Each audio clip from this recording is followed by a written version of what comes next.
අද අපි යන්නේ ටිකක් විශේෂ තැනකට. ලංකාවේ ප්‍රථම ස්තූපය විදියට සැලකෙන ගිරිහඩු සෑය බලන්න.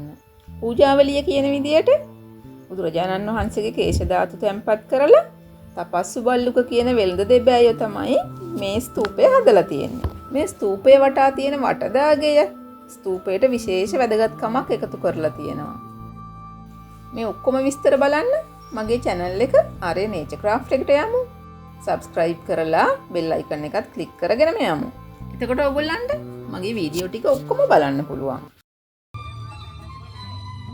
අපි ගියේ කන්තලේ පැත්තෙන්. මේ කන්තලේ වැව. එතන ටිකක් නැවතිලා ඒකේ ලස්සනත් බලලා තමයි අපි ඉස්සරහට ගියේ.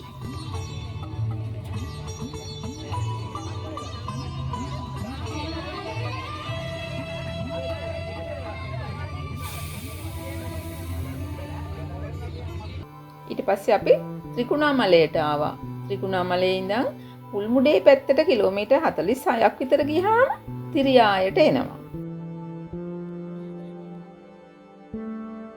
දැන් අපි මේ තිරියාය විහාරයට ඇවිල්ලා ඉන්නේ. මෙන්න මේ බෝඩ් එකේ තියෙනවා මෙතන බලන්න තියෙන දේවල් ටික ඔක්කොම. ඉතින් අපි ඇතුළු වෙච්ච ගමන්ම ස්වාමින් වහන්සේ කෙනෙක් අපේ පිරිස පංචශීලයේ පිහිටෙව්වා. මුදුර ළඟින් පුංචි කඳු ගැටයක් උඩ තියෙන නිසා ගිරිහඩු සෑය ඇත්තටම හරිම නිස්කලංක මනසට විවේකයක් ගේන තැනක්. දැන් ඉතින් අපි ස්තූපය දිහාවට යන්නයි හදන්නේ. ස්තූපයට යන පාර දෙපැත්තේ මෙන්න මේ වගේ පැරණි පොකුණු දෙකක් තියෙනවා. අපි දන්නවනේ බුද්ධත්වයෙන් පස්සේ බුදුරජාණන් වහන්සේට තපස්සු බල්ලුක කියන වෙළඳ දෙබෑයෝ වෙළඳ හා මීපැණි පිළිගන්නවා කියලා. අන්නේ වෙළඳ දෙබෑයන්ට එහෙම නැත්නම් තපස්සු බල්ලුක වෙළඳ දෙබෑයන්ට බුදුරජාණන් වහන්සේ කේශ ධාතු ටිකක් ලබා දුන්නා. මේ දෙන්න ඊට පස්සේ පෙරදිග වෙළඳාම යන ගමන් ලංකාවේ ත්‍රිකුණාමලයට ආසන්නව ගොඩ බැහැලා කේශ ධාතු තැන්පත් කරලා ගිරිහඩු සෑය හැදුවා කියලා තමයි ඉතිහාසයේ සඳහන් වෙන්නේ. දැන් අපි මේ පියගැට පෙළ නගින්නයි යන්නේ. මේ පියගැට පෙළ දිගේ සෑහෙන දුරක් යන්න තියෙනවා.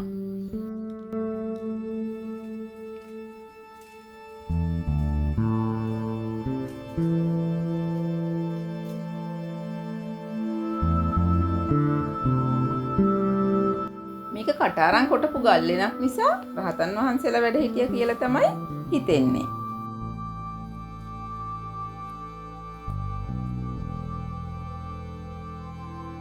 අපි පඩිපෙළ නගිනකොට දෙපැත්තෙම විශාල ගස් තියෙන වනාන්තරේ.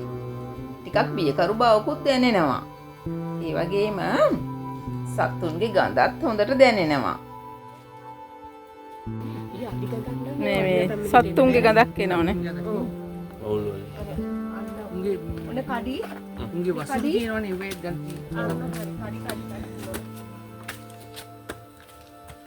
විදේශිකයෝ නම් මේ වගේ සොඳුරු තැන් අතාරින්නේ නැහැ. කොහොම හරි තනියම ඉහළට යනවා.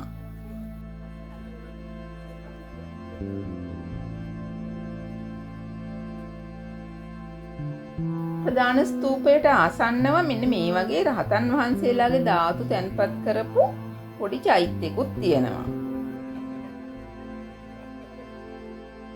දැන් අපි ගිරිහඩු සෑයට ලං වෙලා ඉන්නේ.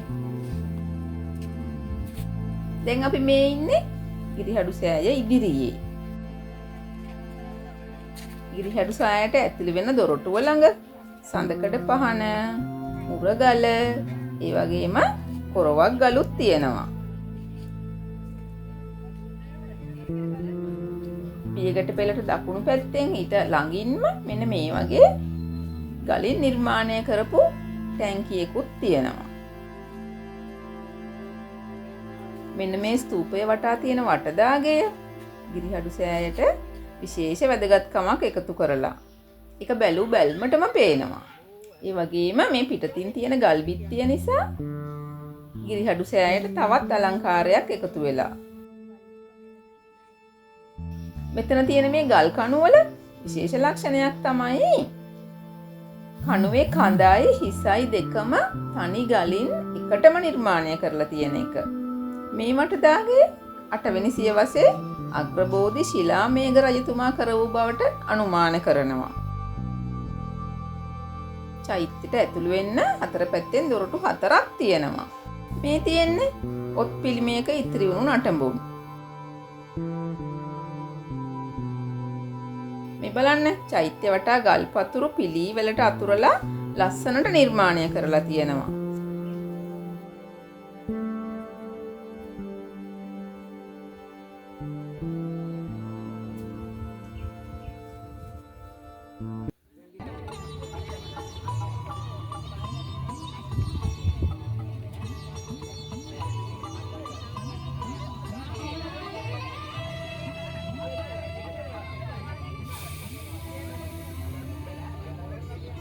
අපිට මේ ගිරිහඩු සෑය වටේම ගලින් කරපු විවිධ නටඹුන් දකින්න පුළුවන්.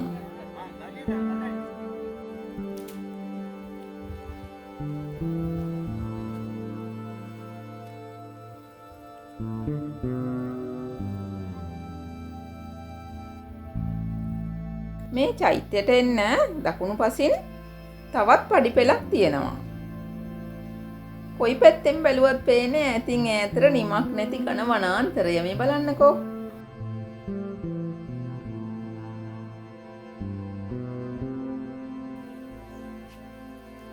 කඳු ගැටයක් උඩ තියෙන නිසා වටපිටාව ඈතටම හොඳට පේනවා. පරිසරය විඳින්න කැමති කෙනෙකුට නම් හොඳ තෝතැන්න.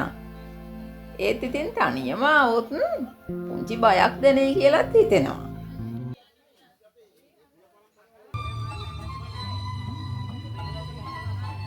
සබ්ස්ක්‍රයිබ් කරලා බෙල් අයිකන් එකත් ක්ලික් කරගෙන යමු. එතකොට ඔයගොල්ලන්ට මගේ වීඩියෝ ටික ඔක්කොම බලන්න පුළුවන්.